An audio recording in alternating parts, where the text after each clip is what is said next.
Greetings, online friends. I would like to extend my gratitude to Pastor Edward Ramirez and Valor Christian College for the opportunity to record this video today. And as you're watching, I would ask you to consider the word crumb. Now, the dictionary defines a crumb as a small amount of something, and the adjective crummy indicates that something is dirty, unpleasant, or of poor quality. And yet today, I'm asking you to find faith in the crumbs. Now, does that mean that I'm expecting you to settle for something small or of poor quality? Absolutely not, because we know the kingdom is full of greatness and excellence.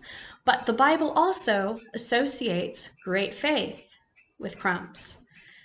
In Matthew's Gospel, chapter 15, starting with verse 22, I observe that opposition does not cancel opportunity. Now, here's why. A Gentile woman sought miraculous help from a Jewish man. Now, in the cultural context of that time period, Jews viewed anyone who was not Jewish as unclean and sinful.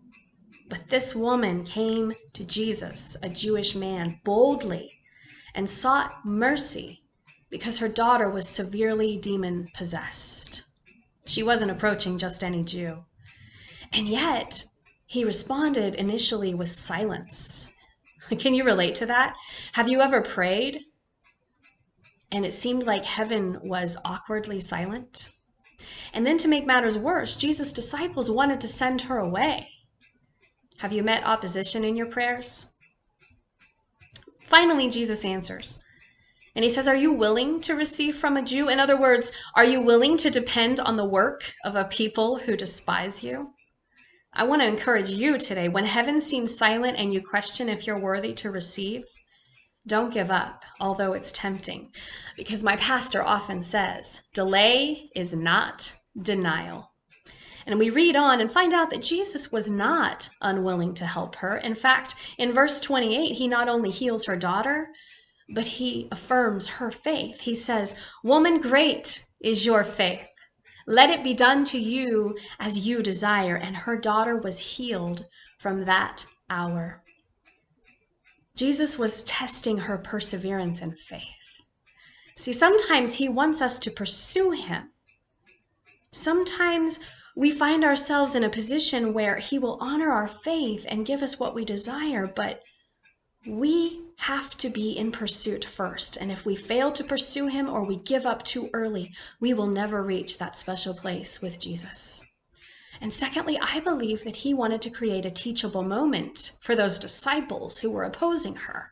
He didn't want to send her away. He wanted them to observe her faith, observe her perseverance, and observe her pursuit. And like those disciples, we can also learn things from observing her pursuit.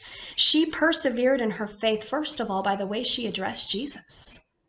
She addressed him as the Son of David, and mentioning the descendant of David indicates that she knew the messianic prophecies.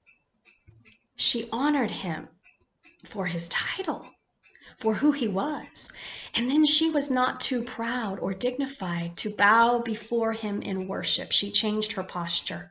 See, worship draws Jesus' attention and opens doors and helps you to reach that place in a relationship with him where he will give you the desires of your heart.